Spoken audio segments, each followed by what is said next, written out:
Bien, alors bonjour à tous, je me présente Tanguy Martin, gérant de la société Certifopac et Jimmy Bonjour, Martin. Jimmy Martin, cofondateur de Certifopac et responsable d'audit. Voilà. Alors Jimmy, merci pour le temps que tu nous accordes pour ce petit point questions-réponses au sujet de Datadoc. Alors Datadoc, un grand sujet, et à ce titre, on va déjà poser la première question à Jimmy. C'est quoi Datadoc? Alors, on ne va pas revenir sur le décret de 2015, les différentes exigences qualité qui ont été formalisées sur Datadoc. Simplement vous dire que c'est un conglomérat de financeurs, hein, les anciens OPCA, qui sont maintenant les OPCO, plus d'autres financeurs qui se sont rassemblés à un moment donné et qui ont dit, voilà, on va au sein d'une même plateforme référencer l'ensemble des organismes de formation qui respectent les exigences du décret 2015 sur les différents critères. Ils sont au nombre de 21. Et donc, ces 21 critères, pour ceux qui l'ont déjà fait, ou alors pour ceux qui vont peut-être le faire dans les prochains jours, c'est très simple. Vous avez un site internet, vous vous connectez avec votre numéro de déclaration d'activité de centre de formation, donc c'est un premier prérequis, et vous allez déposer des éléments documentaires. Donc, vous allez, c'est simplement un dépôt suivi d'une vérification par les services Datadoc qui sont ni plus ni moins que le personnel en charge de cela dans les OPCO. Et donc, au final, derrière, ça va vous référencer dans leur base pour pouvoir accéder au financement de la formation. Donc, c'est quand même important aujourd'hui, c'est le point d'entrée pour être référencé aux yeux des financeurs de toutes sortes, hein. Ça peut être l'OPCO, ça peut être le FAF, le Fonds d'assurance formation, je pense à la GFIS, je pense au FIFPL.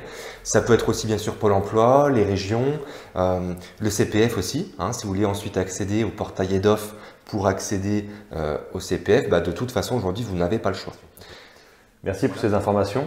Alors, comme on peut le voir, Datadoc qui a vécu sous une impulsion réglementaire, Datadoc qui vit toujours aujourd'hui, mais aussi la certification Calliope, pareil, sous une impulsion réglementaire et qui vit également, qui se développe aux côtés de Datadoc.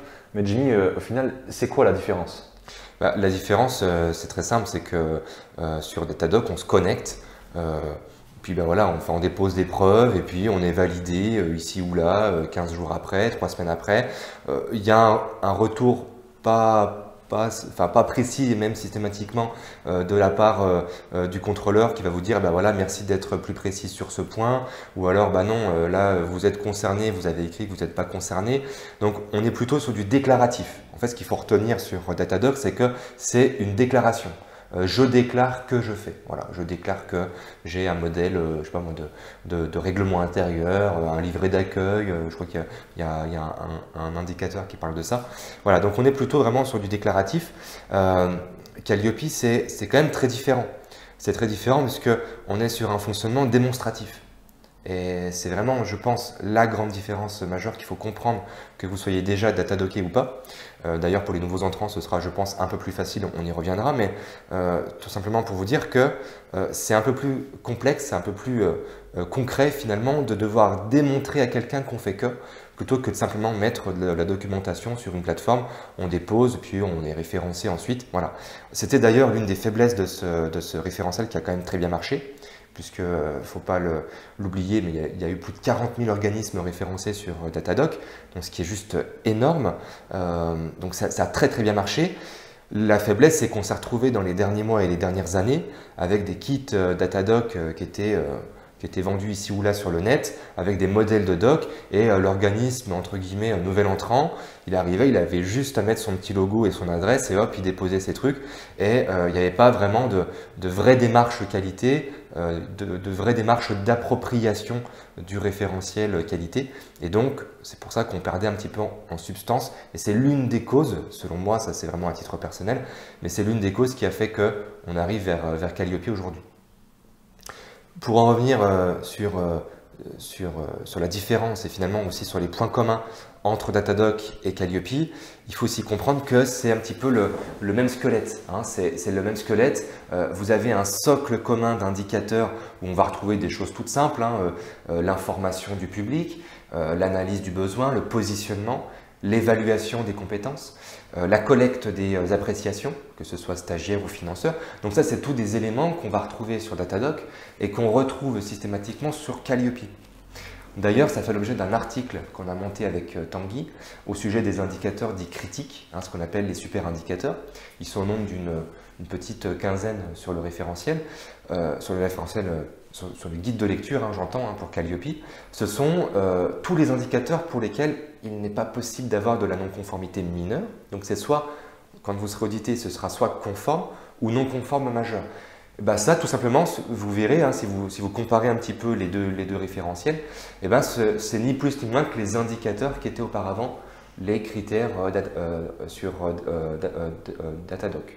Donc au final, ce sont des éléments qu'on retrouvait dans le référentiel 2015, qu'on retrouve maintenant sur Calliope. Donc au final, on n'est pas non plus perdu. J'ai coutume de dire que 70% des indicateurs Calliope proviennent de ce qu'on avait auparavant. Donc c'est à peu près, l'information qu'il faut retenir. Les trois grandes nouveautés, on peut en parler. La première, c'est le handicap, qui n'était pas présent en tant que tel dans le référentiel 2015. Donc là, vraiment, on met quand même une exigence supplémentaire sur le champ du handicap au travers de l'indicateur 1, l'indicateur 26, l'indicateur 10 par exemple. Vous avez aussi bien sûr la nouveauté qui porte sur la veille, sur l'éveil, parce qu'on a 3 indicateurs de veille qui portent sur le champ de la veille réglementaire, la veille légale, technologique, numérique, des emplois et des métiers. Donc ça, c'est tous des éléments qui sont nouveaux.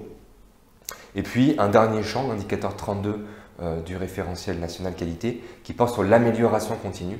Donc là, voilà, vraiment une démarche d'amélioration continue qu'on n'avait pas sur Datadoc, même si on vous demandait de collecter des appréciations et de les traiter plus ou moins.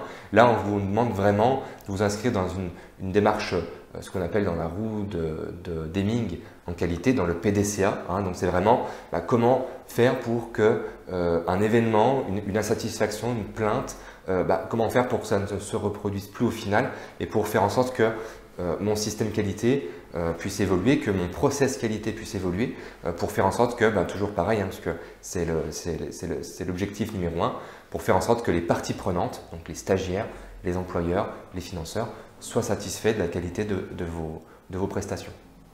D'accord, ok. Merci pour ces explications très claires. Moi, j'ai encore d'autres questions, c'est-à-dire demain, comment Calliope et Datadoc vont-ils cohabiter? C'est-à-dire que là, on parle de leurs points communs et de leurs différences, mais au final, est-ce qu'il sera toujours possible de se référencer Datadoc dans un futur proche?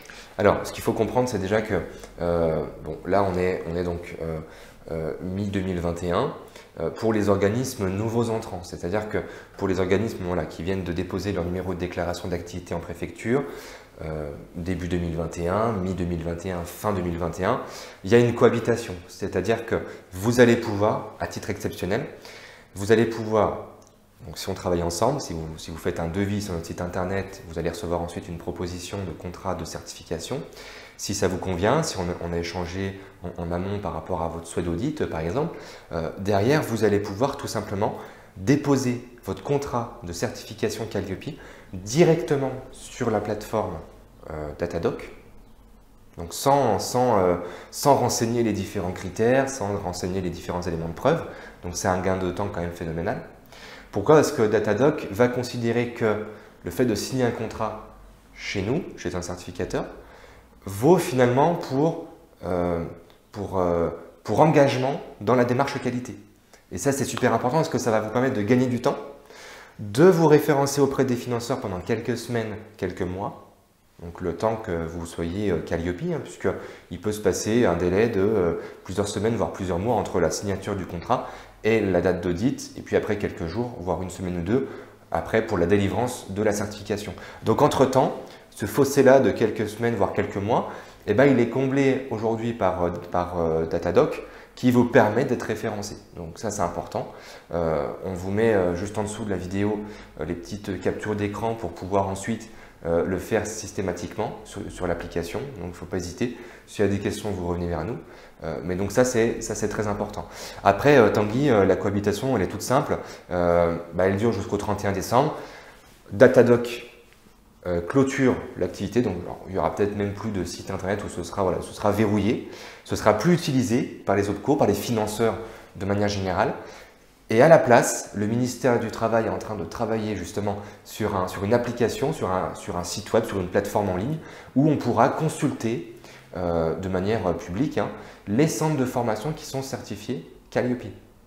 Donc les financeurs pourront se connecter sur cette plateforme, pourront accéder à celle-ci et pourront tout de suite, un petit peu comme elles le faisaient sur l'ancienne plateforme Datadoc, elles pourront accéder à cela et connaître en temps réel les centres de formation qui sont certifiés. Alors ça c'est important aussi, elles pourront aussi connaître les centres de formation qui sont suspendus, s'il y a une suspension de certification ou un retrait, ou tout simplement une extension aussi, comme ça peut être le cas, on en parle dans d'autres vidéos, vous êtes certifié en formation continue, une extension sur le CFA, et bien toutes ces informations-là, elles seront transmises automatiquement auprès des financeurs. D'accord, entendu. Merci beaucoup pour cet échange. Je pense qu'on a abordé tous les points majeurs que l'on devait aborder par rapport au sujet Datadoc. Si vous avez des questions, n'hésitez pas à revenir auprès de nous, prendre rendez-vous téléphonique ou par mail à l'adresse contact@certifopac.fr. Merci encore et très belle journée à vous. Merci.